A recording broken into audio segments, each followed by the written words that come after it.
I taught math for 35 years to teenagers. That explains this.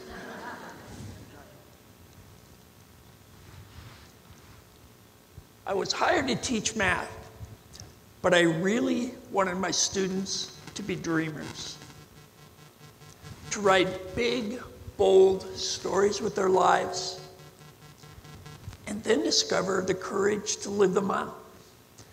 The thing is, I wasn't quite sure what that meant. And I was a little too secure to find out until I got nudged out of my comfort zone. I met my first wheelchair in 1987.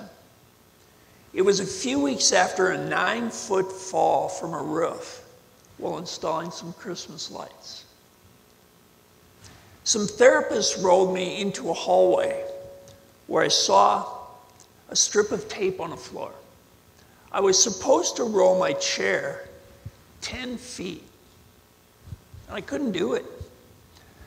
Well, couldn't, wouldn't, didn't want to, didn't care, didn't matter, because you can't have a life when you're paralyzed below your chest at 36 years old, right?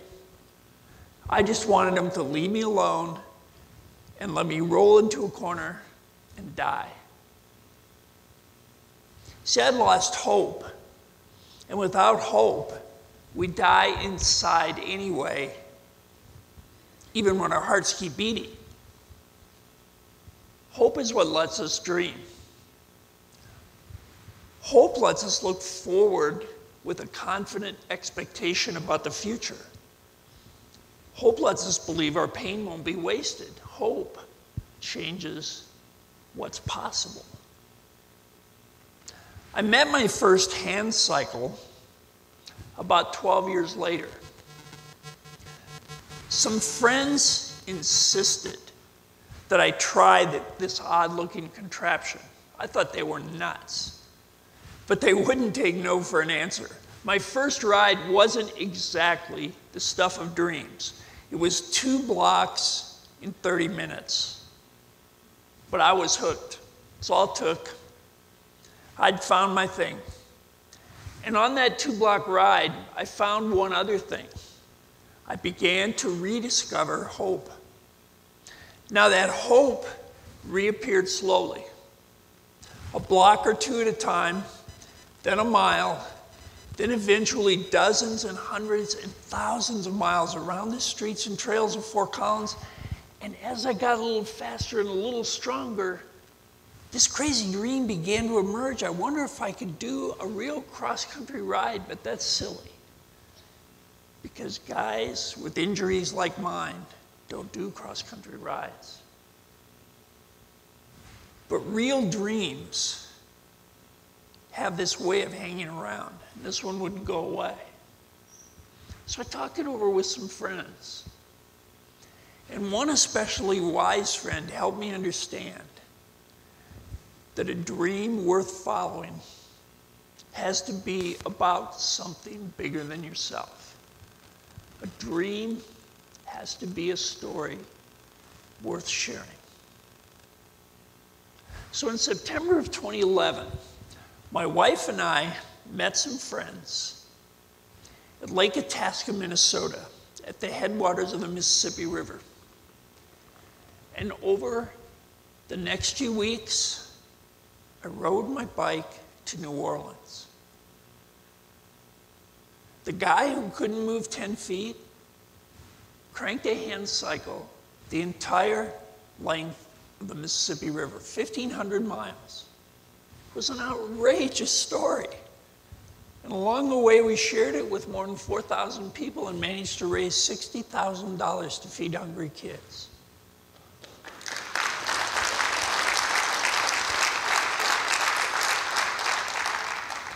An impossible dream. But hope changes what's possible. So we got to New Orleans and we thought we were done. But a dream is a story waiting to be written. And this one apparently had some more chapters. So we formed a nonprofit called Rich's Ride.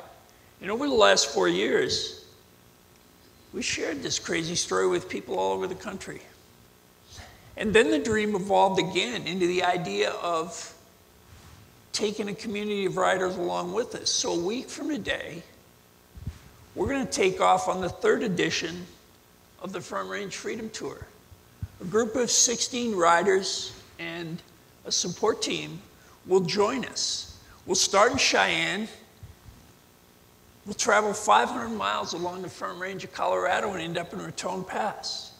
We'll live and ride and serve together and raise funds for a group of kids who've been rescued from the horrors of human trafficking in New Delhi, India, and who now live, ironically, in a place called a home of hope.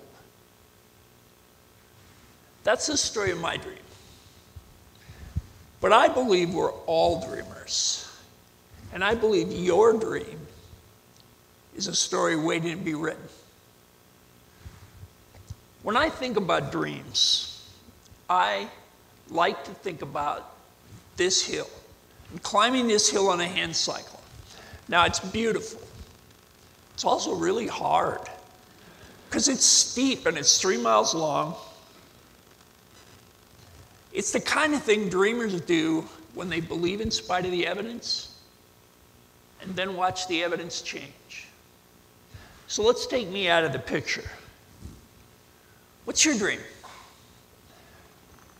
What's the big, beautiful hill you want to climb?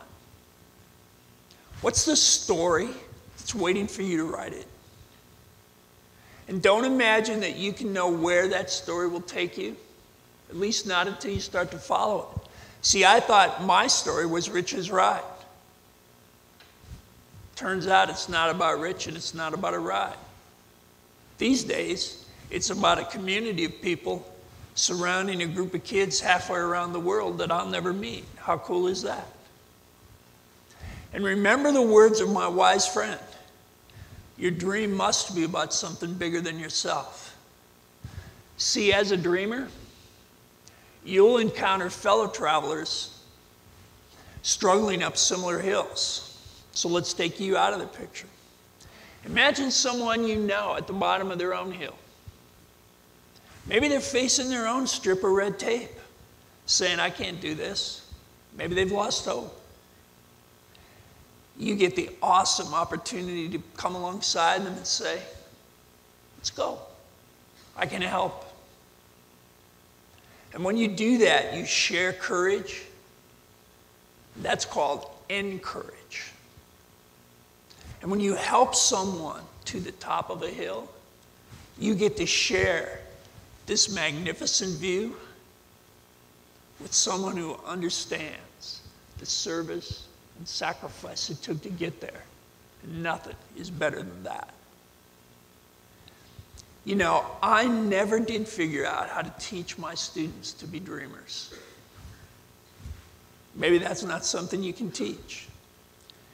But those friends who pushed me onto my first hand cycle, they helped me write the first halting sentences of my crazy story. Perhaps that's the best we can do. So I'll leave you with this.